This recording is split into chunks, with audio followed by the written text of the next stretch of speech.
Good afternoon, everybody. My name is David Chinnery. I'm coming to you from Cornell Cooperative Extension in Rensselaer County, New York, here from the beautiful city of Troy.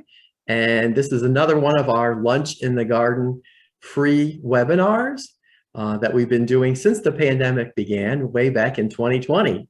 And actually today is kind of the swan song for our 2022 spring series. So next week and the following Wednesdays, you'll have to go out and actually be out in your garden because this is our last show for the time being, at least. I'm sure we will be coming back to you at some point, and maybe perhaps here and there.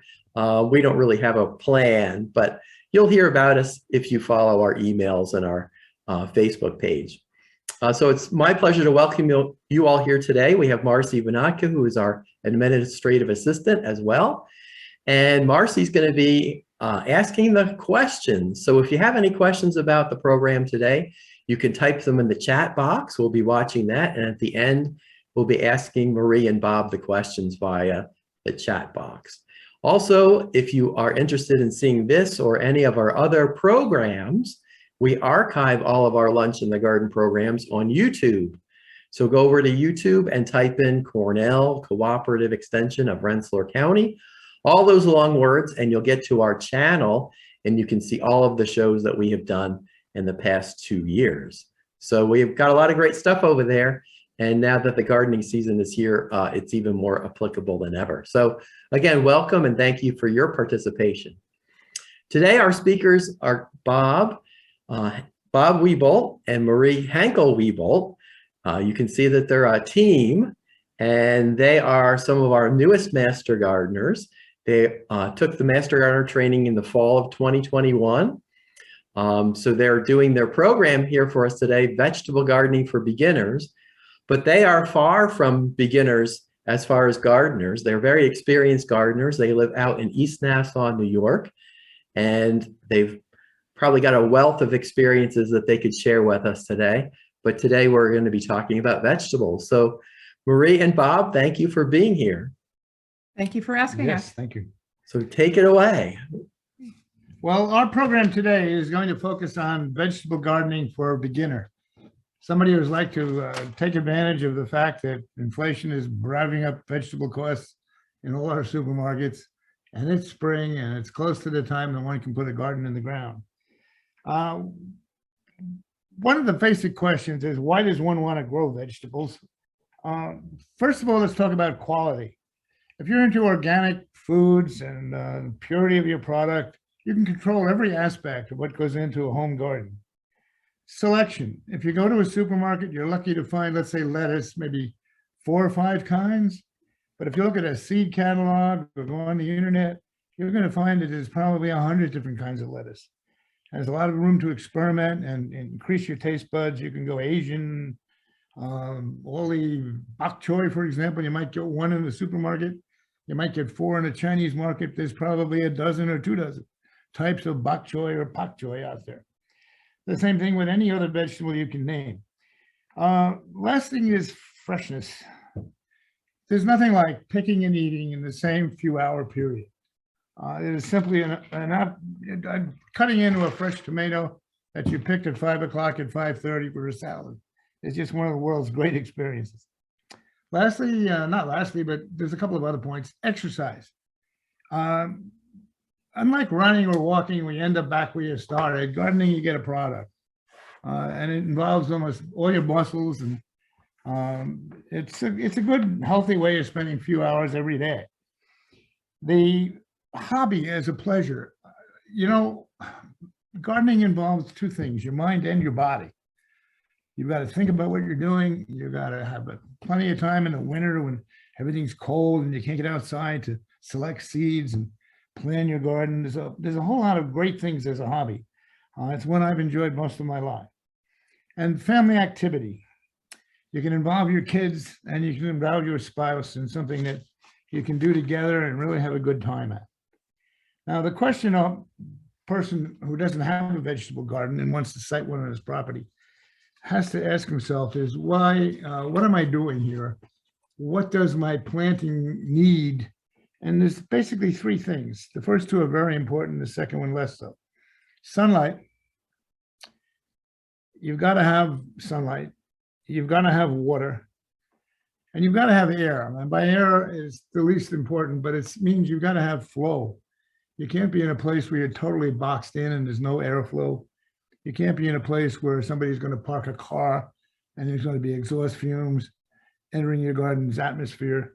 And you'll find that it's there and it's a significant thing. You don't want to be too far down a slope because if there's a frost, the lower areas may be affected much worse than those that are higher up. Now, every plant will grow almost anywhere. Remember in Jurassic Park where they life will find a way? Well, this is the truth. A plant will grow where there are things, air, water, and sunlight in the proper balance. I'm not mentioning soil at this point because, well, we're living out in East or Rensselaer County and you got to make your own soil. So I call it a growing medium. Doesn't matter what you start with. A successful garden has all of these factors and in harmony. Now, all of them have to do with climate. Some plants will simply not grow in Rensselaer County or the Capital District. Others will grow very well. Some conditions can be controlled while others cannot. And you've got to look at both macro and microclimates. Now, macroclimate is influenced by the weather. And that's important very much so in, let's say, the Midwest. We've got tornadoes and occasionally we have hurricanes and it's a snow load. There's a lot of issues like that. But the two most important are temperature and precipitation. Now, the U.S. Department of Agriculture has divided the country up into climate zones basically on what the minus temperature, how cold can it get? And we're in zone 5, which tends to mean we can be as low as minus 15 degrees. And I don't think we even hit that in this last year, but many years we have for a couple of days. And I would like to mention at this point that most vegetables, except the brassicas, the cabbages and the kale and broccoli and Brussels sprouts, they can take it maybe to 26 degrees before frost bothers them. But in the case of most vegetables, 31 or 32 degrees for even a few hours can certainly hurt a crop. The annual precipitation needed is about 45 inches. Now, to grow vegetables properly in our area, you need about an inch a week. That adds up to a little more than the 45 inches we're talking about. And sometimes you got to look at the 45 inches. A lot of that falls in the wintertime when you're not really interested in it. And rain does not follow a pattern. It looks like it's just under an inch a week if you spread it out over the year, but there can be an awful lot of rain like last July, or there can be hardly any. And you have periods of drought and rain. And what you really mean is you got to get that inch per week and you're going to have to add water. Now, the microclimate is your site itself. It's exposure to the wind. It's exposure to its location. Is it in an urban area? There's going to be a lot of traffic. There's going to be people looking at it. You may want to happen to see them. You may not. You might want a nice front lawn and not see a garden. There's a whole lot of issues like that that are involved in whether you're in an urban or a rural area. It's a lot easier out in the country, of course. The degree of slope is very important. I mentioned the frost issue, but it also affects erosion and drainage in your garden. The next question is your previous cultivation.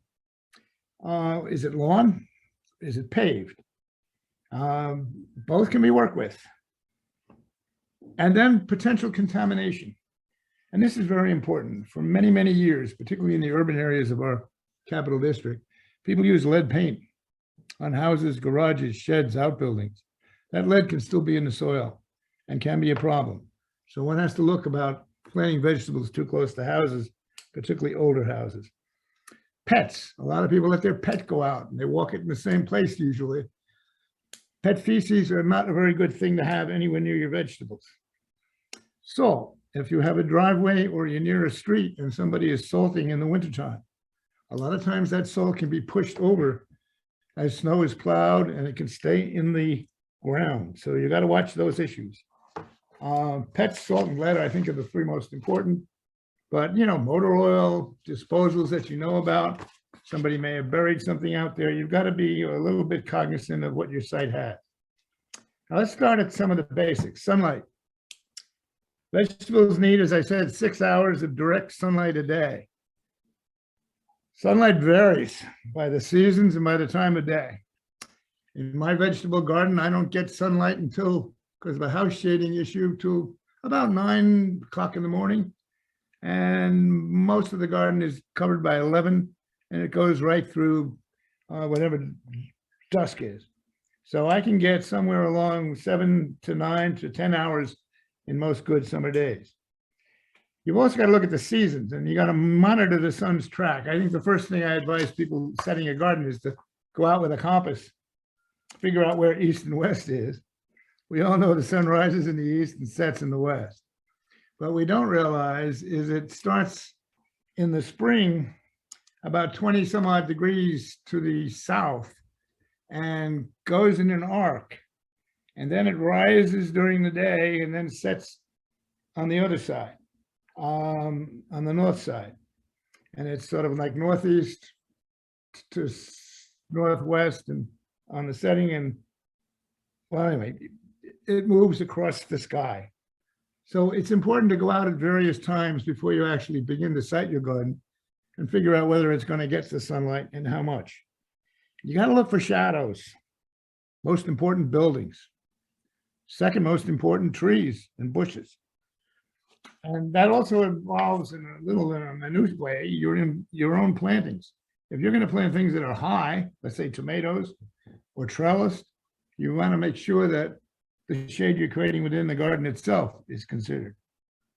Let's talk about water for a minute. As I said before, you will need to water. Now, Rensselaer County has that 45 inches per annum, but there's periods of dry. And we've got to find out also about your plants that you finally select. Some like wet roots. Some don't like wet roots.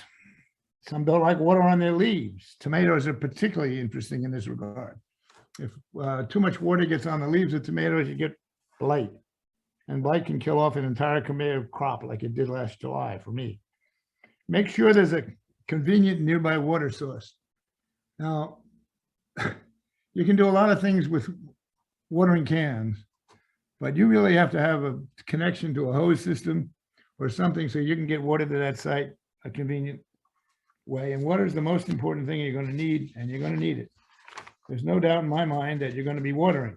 The only time in my entire gardening career in the Capital District was last July, when I really couldn't water at all because everything was too wet.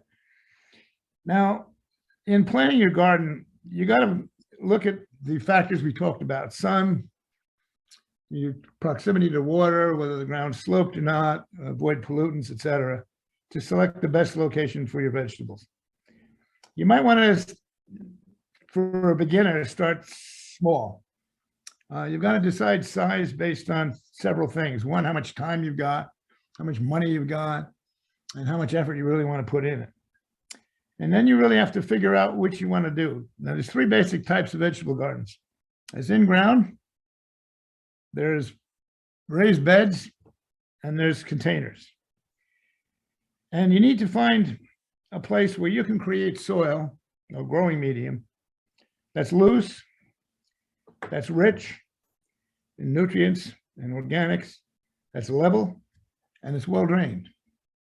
And those are the factors that you're going to try to create wherever you're gardening, whether it's a container, a raised bed, or in the ground itself. You also need, again, that 6 hours of sunlight minimum. And then eventually you determine what vegetables you want to grow. But first, you got to figure out where you're going to plant them.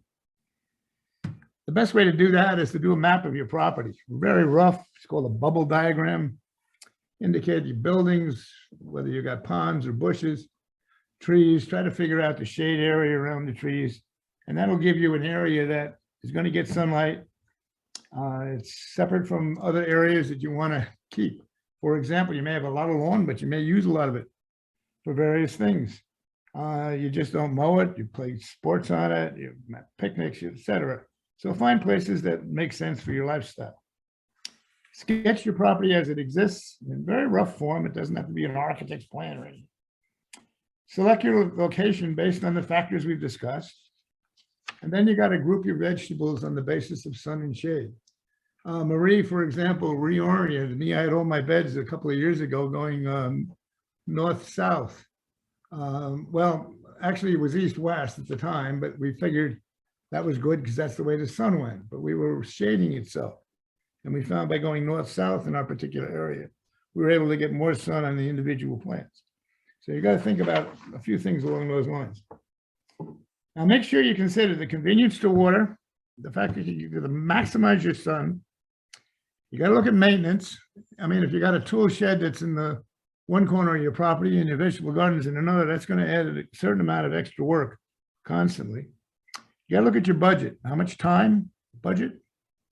You know, many of you are working. Some of us are retired. But again, we all have activities other than gardening. So you've got to decide whether you're going to spend the amount of time and how much you want to spend. And you got to talk about money and how much you want to spend in cash. You got to look at views from inside and out. You may want a garden that's really pretty. You want people to see it. You want to look out at the house and get the satisfaction of looking and watching your things grow from a window in your kitchen. So you got to decide what you want to do there in terms of views. Structural elements. Check out existing walls, fences, building, and security. I once lived on Morton Avenue in the city of Albany and had a beautiful garden. And my neighbors thought it was really nice to help themselves to my crops. And it was not secure at all and was in the back of the property, easily available to anybody who wanted to pick a tomato. So what works best? Well, there's the three types I mentioned: in-ground, raised beds, and container gardening. In-ground is the most cost effective. You don't have to pay any money for structure. You basically find a place in your yard and make your garden grow, but it requires the most labor. Raised beds are physically very convenient, and when you get on in years, the higher the bed, the better in some way. Container garden works best if you got patios, decks, and paved areas. A few years ago, I lived on Long Island in West Hampton, had a very nice condo with a very large deck. Everything I had in my vegetable garden was in large containers. Many of them were 20-gallon containers. I emptied them all. I had containers stacked. The mover came in when I moved from that place to another one, and he said, "What are we going to do with those big bags?" And I said, "You got to move it." And he turned around to his crew and he said, "Hey guys, this joker wants us to move dirt." And basically that's what it was, about a ton of dirt. Getting started in the ground. Let's talk about in-ground gardening again. You got to prepare a bed for planting. What's the right size? Well, typically a bed is about, it all depends on your physical comfort. For example, if you've got replacement knees and you can't kneel, this may not be the best way to go for you, but there are ways of doing it. Typically 3 feet is a typical in-ground bed. How long is long enough? It's arbitrary. It's based on your space and the amount of time you want to put in it. You could, for example, make a bed 3 foot long by 12 and plant only the first 6 feet. Cover the other, let it sit, fertilize it, do all your things you want to do the next year, and expand it to 12 if you're that interested. How long is long enough? It's arbitrary again, based on your space. How deep is deep enough? They say that under 10 inches of topsoil is not enough for many plants. I find my tomatoes go deeper than that, for example. Most root crops, carrots, turnips, and things along those lines need more than 10 inches. Anything more than 20 is considered deep. So I aim for about 20 in my own gardening situation. Also consider drainage. And make sure you're in an area that you're not going to retain too much water, and keep your eye on the contaminant issue. Even lawns. If people have been using heavy-duty fertilizers on lawns, it's going to have an effect on the underground soil. So in-ground gardening is going to be affected. And even when you put a bed on such soil, a raised bed, it can leach up into the higher bits. So be careful about any kind of contaminant other than you want the purest, most natural vegetables you can grow. Preparing the site for planting. Okay, now you've got a site that may be overgrown, it may be a lawn. You start out, if you have brush, trim or remove it. Any trees, any ground covers, pull them out. Take the time to weed by pulling individual weeds, particularly things like dandelions. You may be able to cover, and for a period of time with an opaque cover, you can kill most grasses and weeds, but some of the deeper ones will survive that. So if you can get the whole root structure, do it. Now you have to clear your planting area. You mark it. I use string, you can use chalk, you can do a lot of things to mark it. Clear it by covering it. Now you use a tarp, black plastic, anything that doesn't let in light. It doesn't have to be porous. You don't have to use a ground coat. Let's water in when you're not actually growing anything. But make sure it is held down. Stones or those garden hoops. I made a whole lot of beautiful little U-shaped hoops out of old hangers. What do you do with wire hangers these days? Well, you cut them up and they make nice long sticking right through tarps and things. You also turn over the topsoil. Now, you can go in on a lawn, for example, turn it over, shake out the sod, put the sod in what will be a compost plan or off to the side someplace, and then determine what you've got there. And that's very important. We'll get into that in a minute, but you got to know what's underneath that lawn. And then you've got to supplement it as needed. Now, soil composition starts with two things, minerals and organics. On the mineral side, this little diagram shows you that soil has three things, sand, clay, and silt. And as you can see from the diagram, the percentage of clay versus the percentage of silt and the percentage of sand. And right in the middle is something called loam. And that's where you've got a perfect mix. And the way to find that out basically is to squeeze it and look at it. If it's slimy and it just lets too much water out, no good. If it crumbles and doesn't form a ball, it's too sandy and it's not going to grow well. You need something that holds together in your hands. And that to me was the simplest test. I aim for it in every one of my beds. Now, you also need organics. These nutrients that we'll talk about in a few minutes. You need to have aeration in the soil and a place for water to travel and a certain amount of looseness. We talked about the idea of a loose soil mixture. So organics are important.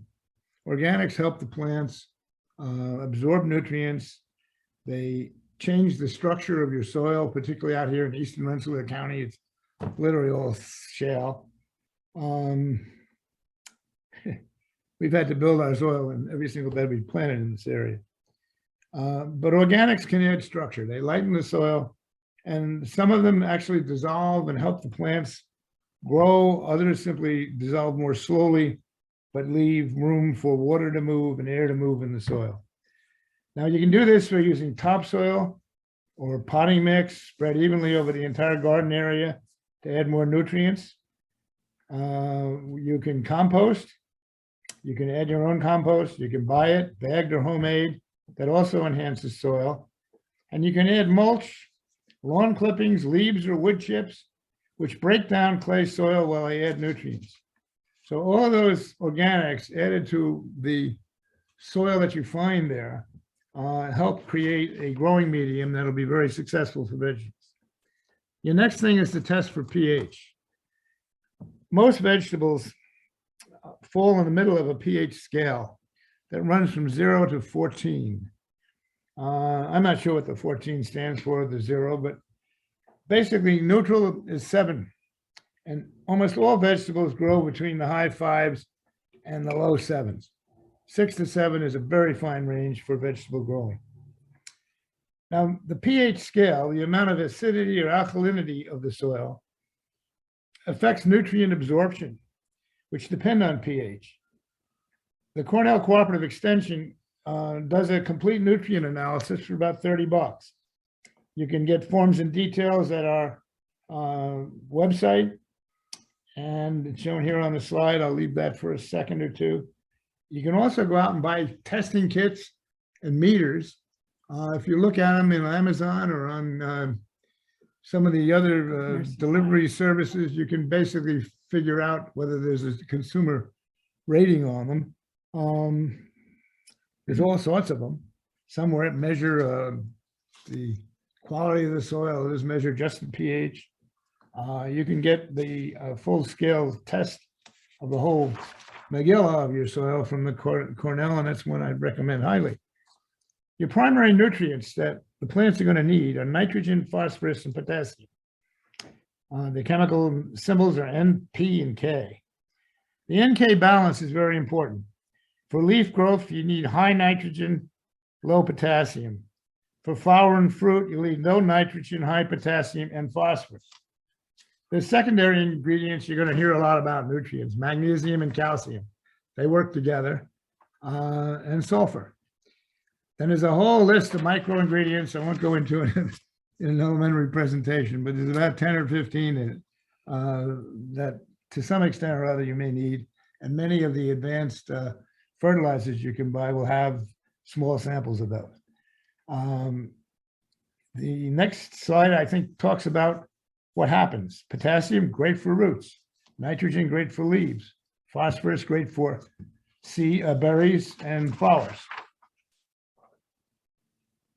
Now, fertilizer. I've taken the back of a fertilizer label that I use every year in the beginning of the spring, just to heighten the nutrient levels in my soil. And it's basically a 3-4-4 nitrogen, phosphorus, and potassium mix. It also has a series of microbes that are added to it, bacteria that help break down in organic matter and add further nutrients to the soil. The fertilizer package will give you a lot of the details of what's there. I like organic gardening, so you're going to find most of the organic fertilizers are down in this range. Your standard commercial vegetable fertilizer might be 5-10-5. The kinds of things you use for lawns and flowers are much higher numbers. Now, that fertilizer addition, after you're tested and everything, gives you a growing medium. That discussion also applies to raised beds and to containers with some variations. I'm going to start to talk about raised beds for a minute. Consider the height. Now, I'm getting on in years, and 2 feet is an ideal height for me. It's good for root growth, and it's back friendly. But filling it can be costly. So we've worked out ways of filling it, which I'll discuss in a minute, that don't cost very much. You got to consider the width. Now, if you're going to do a raised bed 2 foot high, and it's going to be open on one side, 2 feet is a maximum distance. I put some beds in that have 30 inches, and I'm over 6 foot tall, and I've got a 30 some odd inch arm, and I have a hard time getting at that last 6 inches. So I would not go beyond 2 feet for most folks. If you're open on 2 sides, 4 foot's ideal because you can go from both sides, 2 feet each, and work the bed easily with minimal strain. Length, well, that depends on your space and your cost. Now you can use several materials, and I've used just about everything I can think about. Wood, I started with 2x8s, went to 2x12s, went to 2 2x12s. Find out I could do the same thing with 1-inch boards. They last 8 to 10 years, and if you have to replace 1 or 2, it doesn't cost much. The way you do a wood bed is very simple. You take 4x4s. Let's say you're talking about an 8 foot bed. You take one 8 foot 4x4, you cut it into 4 2 foot lengths. You post them in the corners. You don't have to dig a hole because the weight of the soil and the wood is going to hold it there wherever you put it. You take a 1 2x2 and you put at basically the 3 and the 6 foot line. You put another one in. You take 1x12s and you nail them or screw them into the 4x4s. So what you're talking about is 2 boards, each 12 inches, 4x4 posts, each 2 feet high, and in the middle for extra support, some 2x4s all screwed together. You can use nails that don't rust, or you can use screws. But either way, you can get a decent bed. And the cost today, if you're using rough cut lumber from Hankle Lumber or anyone else that's other than Home Depot or Lowe's or places that don't carry rough cut, you're talking about $70 for an 8-foot bed, 2-foot high, and a couple of hours labor. That's all it takes. You could be starting in the morning at 9 o'clock and be planting in the afternoon. The metal bed, I've seen people lately, because they're coming in at decent prices, use things like cattle troughs, either oblong or round. There's all sorts of possibilities. If you look at some of the gardening catalogs, it can get very expensive. Even wooden beds can be expensive. You can buy all sorts of symbols where you pay $50 and somebody will give you nice little corner brackets that you can put your own wood in. But again, the thing I suggested is the best. Now, I have over the years evolved, and I've come out with 2-foot high wood beds using hardware cloth and 3-foot metal stakes, fence stakes. And I got a 2-foot bed. They're 10 foot long, and they go into a nice little edge around my fence garden. Those cost about $60, 4x10 wire and posts. And what we did was we used a method called Hugo Quilter, which is using forest material as a base to help fill this 2-foot by 10 space. I mean, that's a lot of cubic feet. And I'll show you a picture here of what it looks like on the, this is the bed, and the first picture, as we first started it, we bought this handy little red tool to help pound the stakes in. We then created a fenced-in area, added lumber to it, and around the edges and on top of the lumber, we put wood chips, about 3 inches all the way around. And we went up about a foot with the wood chips, pressed them back against the wire, added our planting medium, kept going up until it reached the full height of 2 feet. We found that over the course of about 2 years, this wood decomposes and it has all sorts of good stuff. Lots of great worms and all live in there, and all sorts of bugs that help break down the organic matter in our soil. And it drops a couple of inches, so it needs some refilling. We had to go and buy a load of topsoil, and I mixed it in with a lot of organics, and we refilled it. And this year it dropped about 2 inches. I'm going to have to go up and do it again. But that's a cost of about $60. Now, the wood I mentioned before was be about $75. Not a lot of difference. This might be actually a little bit more time consuming to build, but the filling can be done the same way. You can take a 2-foot wooden bed, fill it with the bottom 6 or 8 inches with forest product, and then go in on top of that with a mixture of wood chips and planting mechanisms. So let's talk about container gardening for a minute. Again, great for patios. You can use ceramic, plaster, wood, fiber. There's all sorts of stuff. There's growing bags. There's raised bed trugs, they call them. Many are pictured here. The size is based on your planting needs. Some things like tomatoes, I wouldn't go with any less than an 18, 20-gallon bag of some kind. You can reuse them in most cases. You can clean them with a simple mixture of 1 part bleach to 10 parts water. Just soak them good, scrub them, let them dry out in the sun, and you're ready to go for the second year. Drainage. You need drainage. So you've got to put holes in the bottom of all of these things, and they got to be raised off the ground a little bit. There's various ways of doing that. One of the most interesting is to use a plastic, the kind of thing you buy in a dollar store that would fit 1 or 2 containers. You put some holes in it at about 2.5, 3 inches above the ground. So if you get a heavy rain, it'll drain out. You fill your container at the bottom with stone, potting chips, wood chips, screening, so that you have holes in your actual container that can drain water out. And you got to cover those holes so you don't lose soil. But if you have a little residual water, roots can reach it, and that's very good. But you got to make sure it drains enough so that you don't have a soaked black bag full of planting medium that is going to hurt your root structure. Your water is necessary. You check it daily. Stick your finger in about an inch, and if it's damp, it's okay. You got to try to avoid windy or strong afternoon sun on your patio, and you can do various kinds of screening techniques. But wind and afternoon sun tend to dry out most containers very quickly.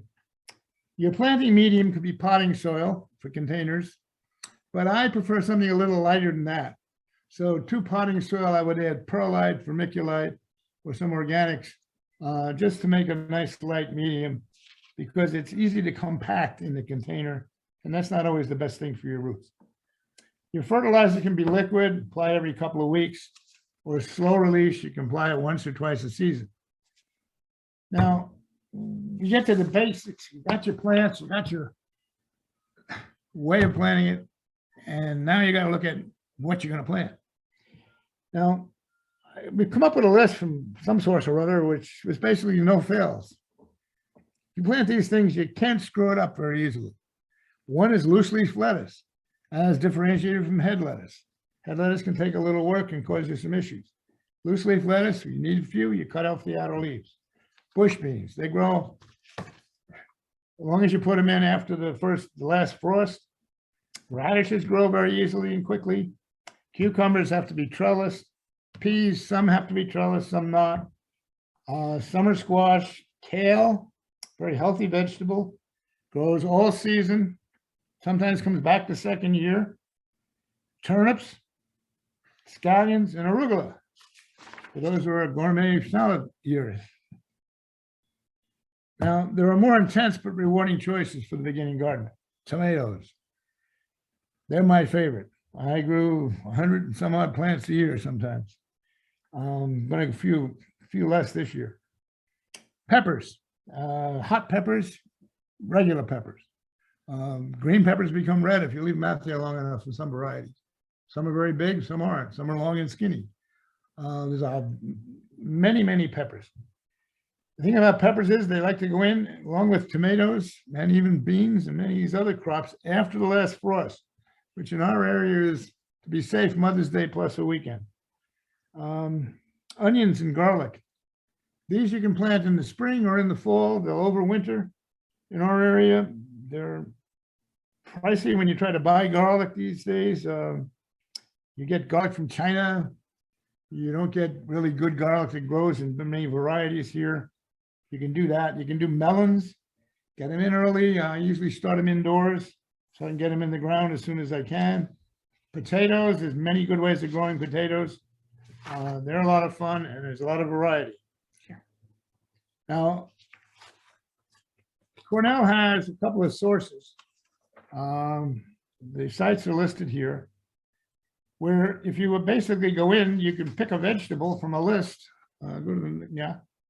And let's say pick beans, for example. You click on it and you will get a guide to planting beans. It'll give you everything you need, all the information. It's readily available and it doesn't cost you anything. Okay, pause here a minute. Let me go back and at least they can see the URLs Yes. for these. So I'll leave them there a moment.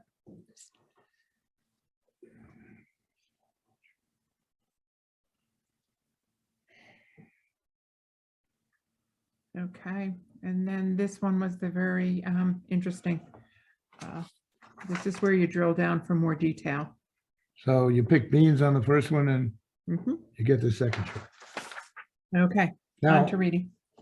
you can plant two ways, transplants or seeds. When you look at seeds, I'm going to give you a picture of a really good seed packet from the Territorial Seed Company. It's got more information you can possibly ever use. It's got everything. Tells you all about the plant, and that's very good. I'll show you another one. When you buy your seed packet, you can get, this is one from Baker Creek. Baker Creek is a very good outfit. They've got a lot of great heirloom seeds, but their information on their seed packets almost minimal. Tolerant to heat and frost, sow in place, prefers rich soil, harvest individual leaves, doesn't tell you a lot. You got to go to their website to get it, and you got some information on the side. Planting seeds. The seed packet data tells you the things you need to know: the depth, seed spacing, plant spacing. And there's a difference. You may plant, for example, beans, you can plant 3 inches apart, space out. To plant spacing, it's 6 inches. Days to germination. This will tell you an awful lot about whether or not, if you can plant something in August, it's going to make it before the first frost. Germination temperature. If you're doing indoor or outdoor, tells you what you need. I've got a lot of stuff ready to go in the ground now, waiting for a 50-degree ground temperature. It's just about there. Planting times. Some plants can go in a little bit ahead of the first or last potential frost of the season, which again is Mother's Day, plus a week to be safe. I did it a week before Mother's Day once, around the 7th or 8th of May, and I lost my tomato crop. In-ground or direct seed. Now, you can basically direct seed, or you can start indoors. It's meant for the indoors instead of in-ground. Planting transplants.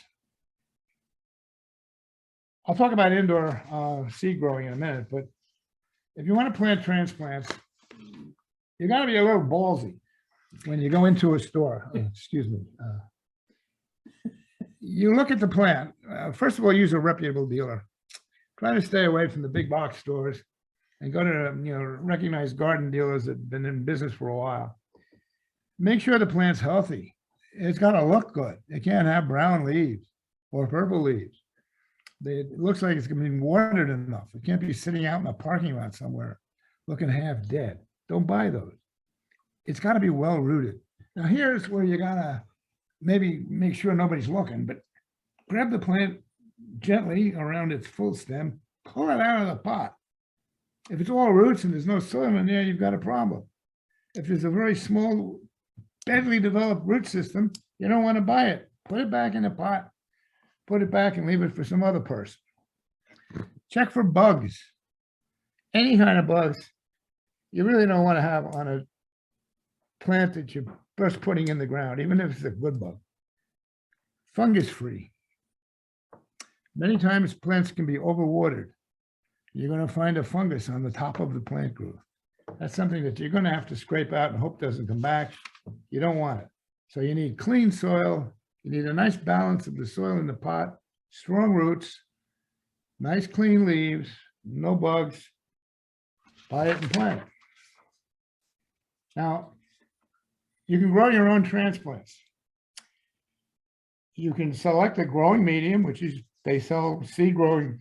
I'm not sure any one is better than another. Use a lot of different ones. You put them in a container. Now, containers can be anything from little folded newspapers to K-cups with holes in them, to regular planting. I've got an awful lot of plastic 4-inch pots, peat pots, ceramic pots even. They've got to be about, a lot of times you see these sets, they can be 72. I don't like those except for flowers. You can get 36, 18, 12. They've got little 2-inch, that's probably the best size. Pots, you fill it with your topsoil. You make sure that the soil you're putting in is damp, but not soaking wet. You find a place in your house for light. Now you can use artificial light or natural light. This is my setup right now. Unfortunately, it's in our den. We're waiting to build our greenhouse, but it has 2 lights and there's 3 shelves in it altogether. These are my tomato plants. This was taken last week, I guess, and they've been in there for 3 or 4 weeks. The lights can be moved up and down. This is a setup that costs a few bucks. You can also simply take a shop light, and believe me, people can go nuts on whether it's blue light, yellow light, natural light, sunlight. An ordinary light bulb, and a 4-foot shop fixture suspended over the plant, close enough to provide the light. It needs probably 16 hours to start the seeds and then 12 thereafter. Your water, never, never, never water a seedling from the top. Make sure your soil is damp when you plant it and let some water in from the very bottom and let the planting medium absorb it. And if it doesn't absorb overnight, dump it out. You need a few hours maybe, and that's it. And it should be wet enough. Now, when you look at your seeds, if they're tan and dry looking, you need water. If they're dark brown, you don't. If they got fungus on them, you're gonna need to go after them with some peroxide or something. The fungus is not good, and it means you've got too much water. You need air movement around your seedlings. Fan works, a couple of windows open and a warmish day works. And you never take the seedlings out to your garden without hardening them. Now, again, people have gone bananas talking about the amount of hardening. I had one guy every 3 weeks, you take it out for 2 to 3 hours a day, then 4 hours a day, then 5 hours a day. You visualize yourself walking in and out. You know, what you do in hardening, there's another one that actually said take 2 overcast days. That's enough. Somewhere around a week in a place that gets light but not direct sun. Out there, brought in at night. If there's any danger, the temperature is going to drop below 40 degrees. You can leave them out. You can cover them in plastic at 40 degrees and up. But get them out there, bring them in, get them out there a few times so they get used to being outdoors. Then they go in the garden. Now, gardening, I've given you the point where you're actually got plants, you're in the ground, you got to do some maintenance. Now, the first thing is watering. You can install an irrigation system. You can water with a hose. You can water, you should never water vegetables with sprinklers. It's always better to water the ground and not the plant. The only exception would be certain fertilizers that like to go on leaves and can be absorbed by what they call foliar absorption, but do that with a watering can or one of those little fertilizer connectors that goes on a hose, and do it only once in a while. Weeding, if you do a good mulching, and that can be done with any form of organics. I prefer wood chips, but we also use a mixture of leaves and grass. You can actually use compost. If you cover it with a good 1 or 2 inch layer of mulch, you'll cut down a lot of the weeding. You will not eliminate it. Use lawn clips. Fertilizing. The fertilizing is something that has to be done at least once. Now, what I do in my garden is to use that general purpose fertilizer at the beginning. Because I've got all that wood in there, there's some nitrogen depletion that we think might be going on. So I add a little blood meal. I also add a lot of compost, mostly coffee grinds and eggshells, household vegetation, grass clippings and wood. And I do that and put it in during the season. I occasionally will take an organic, a slow release fertilizer and put it in. And when I see things happening, like fruit beginning to form, I'll come in with a boost, usually phosphorus. Sometimes I add additional fertilizer 2 or 3 weeks in, particularly when things are beginning to develop fruit. Now, succession planting. If you're starting out with certain crops, they're going to die off. And you can come in, for example, beans, you can plant 4 feet, 4 feet, and 4 feet, 2 weeks apart. You can plant them up through the end of July, actually. Just a constant little pattern. As the early ones die off, replace them with something that can grow quickly. Lettuce, radishes.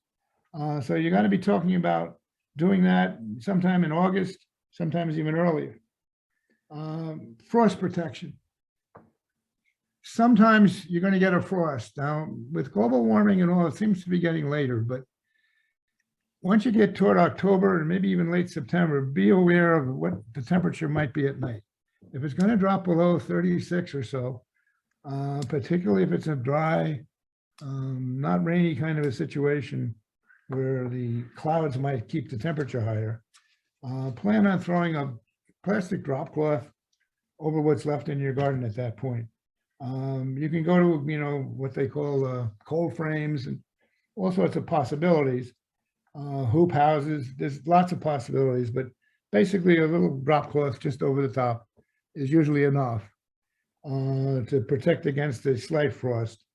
When you get a real frost, you're going to have to harvest quickly. Fall cleanup. You should get rid of all the major viney kind of things and you put them in your compost, cut them up. You can take, I do a turnover sometimes, but normally I've been putting a cover crop. I don't know if I'll do that this year. I usually plant winter rye or alfalfa. It grows quickly and in the spring you turn it over. This year I did something interesting. I put 2 inches of sawdust across one bed. I was out there the other day and I pulled the sawdust back and the soil is great. It is probably the best stuff I've ever had. It just kept it, and it's what they call a no-till garden. I might do that for more beds next year. I did it in one of my many beds.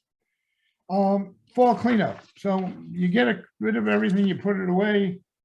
We go out when we get that kind of last mowing around October. We go out and we mix a nice mix of grass and leaves. And one more chops them up pretty good. We lay them in there, and that covers it all winter long. I did the one bed with sawdust, as I mentioned. That basically takes me to one other little thing I'd like to talk about, and you hear a lot about it, is composting. This is, again, something I can write volumes about. You can go into Wikipedia and go nuts with this one. Basically, plant debris can create sweet, scented, moist, humus soil. Now, the basic mixture of what you're trying to do is carbon and nitrogen. We call browns, that's carbon, to nitrogen, which are greens. In its simplest form, browns consist of things like straw, hay, vegetable vines, autumn leaves, wood shavings, sawdust. Greens, grass clippings, kitchen scraps, those that don't have any meat or anything like that, and it's just the vegetable side. Garden plant residues and green manure. Now, I love to take my eggshells and rinse them out with warm water and let them dry out and put them in my little compost collector we have in the kitchen. It's odor-free. And we mix it with any coffee grinds we've got, and that makes a really good starting point. And sometimes I'll spread that in the garden without anything else. But you can also take the outer leaves of cabbages cut up, corn husks, etc. Water and air are also needed. A good compost pile is simply a pile. You mix each type, you place it in an enclosure, or you pile it on the ground in layers. You add a little soil, or you can buy some starter, which is basically the bacteria. You cover and you wait. You've got 2 types. One is what hot compost, which is best performed, I think, in a more container setup. This year, what we did is, well, we did it last year. We put a wire fence around a big pile of all our leaves and grass clippings and out of sight in the back. And we just let it sit there, and we turn it over once a season and take out everything but the bottom foot or so. And we put that on a canvas. And what's left in the bottom is pure compost. We take that and spread it in the garden. We put it all back. Marie has a backhoe, so that works easy, rather quickly for us. Basically, you can buy a composter. That's an alternative. We have one. It's a nice big black barrel that you put a batch in. You put in greens and browns and some soil. You turn it over. You let it sit. And within a month or 2, you can get compost. The problem is if you keep adding to it, it never quite gets all done. So I do it in batches. So that basically concludes where we're going with this presentation, and we're available for any questions. Hi guys, that was great. Yeah, very good, very good. I was really excited to see the Hugo culture beds. That's really worked cool. great for us. Yeah, that's worked great. So you really like that? Yeah, if you got any woods around, you look for logs that have been lying down the ground for a while or partially decomposed, and you start it. You can also go down in the ground a little bit, dig it out 6 inches and then put it in. That might give you a little bit more room. We tend to put the bottom 6 inches of a 24-inch bed made of that, and you lay wood chips on it that fills up all the holes, so you don't have a lot of air gaps. But it's because of that decomposition that it drops over the course of a year or 2. your overall soil mix. Yeah, that's really fascinating. I've never done that, but I've seen pictures of it. So it was really cool to see yours. The And, literature basically says there might be nitrogen depletion. I haven't really noticed it in plants, but just in case, I add a little blood meal to those beds in the beginning of the year just to make sure. Yeah, so for people that have a question, they can type it in the chat box. Marcy, do we have any questions? Yeah, there is one question right now. It says, does sawdust have bugs, say from ash trees? Not really. We get it from a mill nearby. But get a couple of buckets and put it in. We actually take it out of our shop. We do a lot of woodworking and we save it up in a big barrel and bring it out. So it's a very clean mechanism, but it does, if you use ash, for example, you're going to, I think it's lower the pH, no, raise the pH. But wood itself is fairly neutral, maybe a little acidic, but it makes a very good cover. I planted potatoes in it over the years and nothing but, basically wood dust. Mm. Works out pretty good. Right, but I always leave the sawdust sit for probably at least a half a season. So rarely is it used fresh. So if I, use the planer or something in the shop, I will let those wood chips and stuff sit for at least 3 to 4 months before we then put it in the garden. So it's not fresh. If you use fresh, sometimes it could have a negative impact on your vegetables. Okay. Can you use the same soil from a raised bed from last year to this year? The answer is yes. You leave it there, you refresh it. In the past, I've always turned it over. And I've added some more organics and a little bit more fertilizer. You can also leave it on, if you do a no-till gardening, you put your fertilizer on the top and let the water and rain take it down into the ground. And it lasts a long time. And it depends on what level of organics you have in your soil. To start If with. you're starting with fresh clayish kind of soil, it's going to take you a couple of years to build that. So you may need to add more compost for the first couple of years. The other key factor involved there is the use of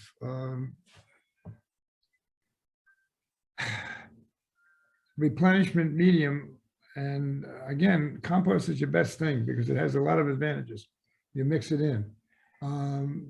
You're adding a little fertilizer each year, but fundamentally it's good. It's as good as the soil that's out in the countryside. And it's going to do its thing. But you make sure that by testing it that it's not lost a lot. You don't want it to get too basic or too acidic. Okay. Someone asked if this was your master gardener final project. No, that was on Meadow Creation. And there's several people that are saying that it was very helpful and thank you. And there's no additional questions right now unless somebody wants to type one in. Why did you do the Hugo culture? Was it something that you had done before or was it an experiment? I watched somebody on YouTube do it and I said, that's very interesting. And then I was thinking about the cost of filling a 2-foot by 10-foot bed. Ah, right. Right. And the idea, if you can take a quarter of it and turn it in, using wood, then you have, you're getting there without spending a lot of money on topsoil. And it slowly decays, adding more organics. Yeah. I wonder how that would, you think that would work in a big planter? Like I have these big planters and, people put styrofoam and plastic milk jugs down there so they don't have to put all that potting soil in there. Yeah, if you cut it up into small enough pieces. But again, the real issue in the bottom of a container or a planter is to create some space, but you also have to worry about the holes. Right, right. Well, my planters, I use mulch. Yeah. I use the bark mulch. Yeah, which is kind of the same idea, really. It is, it's kind of the same idea, and it's lighter for me to move around. Hmm. You know, because we have these huge planters that we put our tomatoes, and I decorate, you know, with additional site things, you know, throughout my vegetable garden or throughout the flower garden, just aesthetics, and I plant different things there, but it's easier to move around. Yeah, that makes sense. I like that better than the styrofoam packing peanuts. Oh, yeah. Well, it adds something to the soil. Right. And a lot of times we just turn it out at the end of the season because you need to just add more soil as things decompress. Yeah, I used to use broken pot shards, but you know, when you empty it out and you want to use it somewhere else, that's a nuisance It's picking them just up. a mess. Yeah, yeah. Somebody asked how often you need to check the pH. Just once a season, once every couple of years, actually. But we do it every spring. Okay.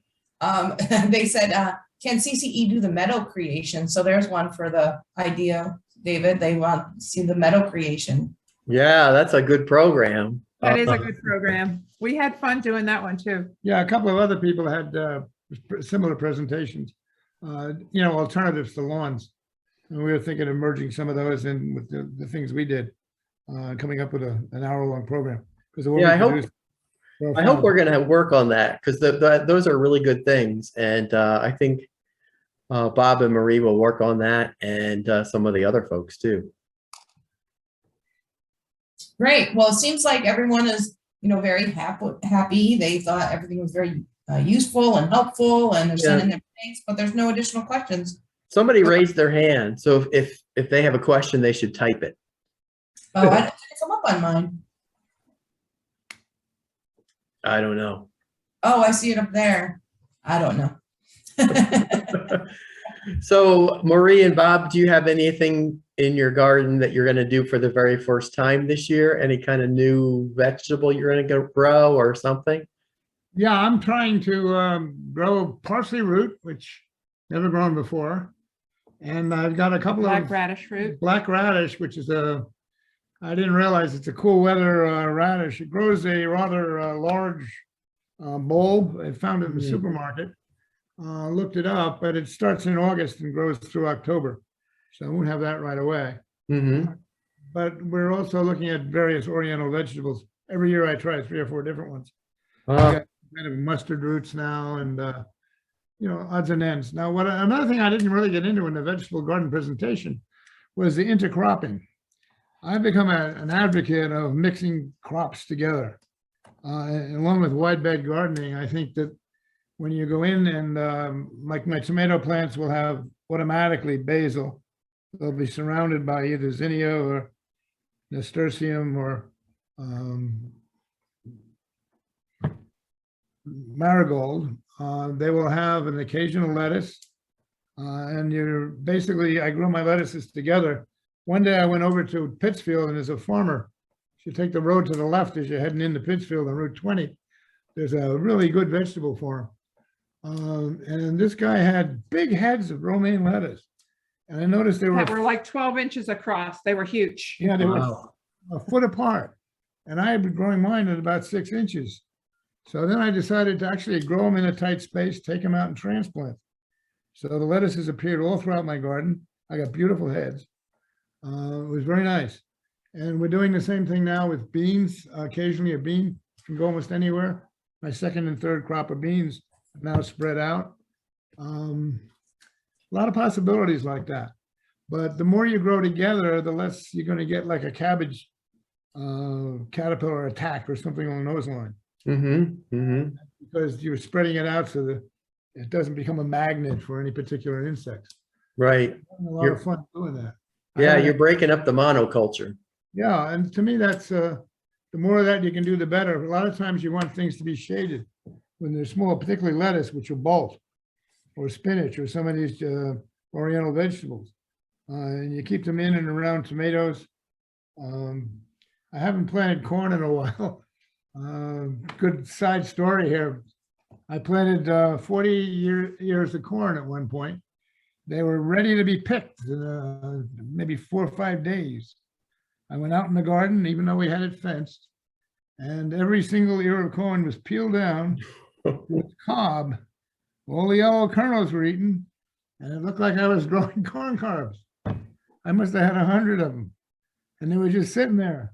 And we still haven't figured out whether it was squirrels or raccoons, but they did a real number on it. So I was really got down on corn.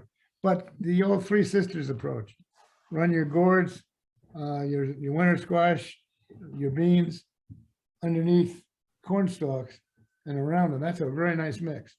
I may do that outside of my regular garden this year. We're thinking about it. But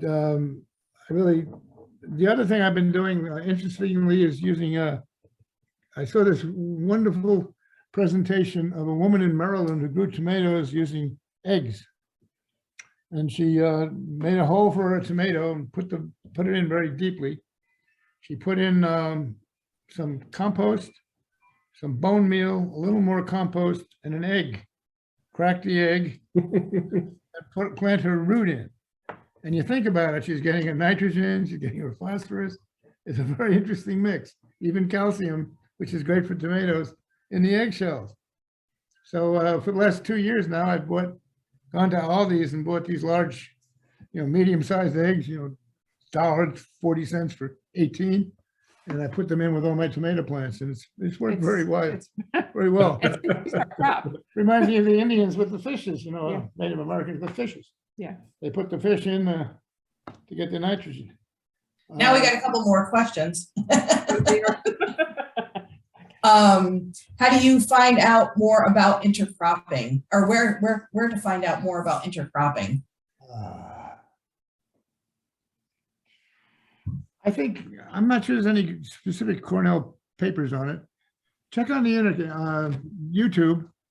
We'll have a whole series of them. There's one guy in New Jersey, he calls it the Forest Garden. There's a couple of others that they're basically mixing and matching. But look at, add that exact phrase in and look on YouTube and see what you get. Okay. But the Forest Gardener is one that he's in and around trees and bushes. He's got berries growing and lettuces and tomatoes all over the place. It's a very interesting mix. Okay, one last question. Oh, maybe not. How do you keep the squash from growing big leaves and taking over the beds? I use a fence. As it goes in, it goes up on a fence and gets tied. So it runs along the fences around 2 sides of my garden. And that's basically the best way to do that. Or you grow them vertically, but make sure you got the shade issue covered. I have on the west side of my garden an area where we can put containers, so I can put squash in that, raise a trellis, and it's not going to shade anything because it's just the gate to get into the garden. You've got to be careful that way. Or last year we had an abundance, because it was so wet, we had an abundance of pumpkins. So we just made sure we had vines growing all over the fence, but we also trained them to go in between some of our pepper plants and some of our tomato plants, just to go down the middle part. So you can train where you want them to go as well. Yeah, we planted, what is it, 3 pumpkins. 3 hills. 3 hills, and we basically thinned it to 1 seed each, and we had 27 pumpkins. Ooh. It was a really large size. I think Wow. It was just one of those strange years. Usually we have 1 pumpkin, maybe 2. Yeah.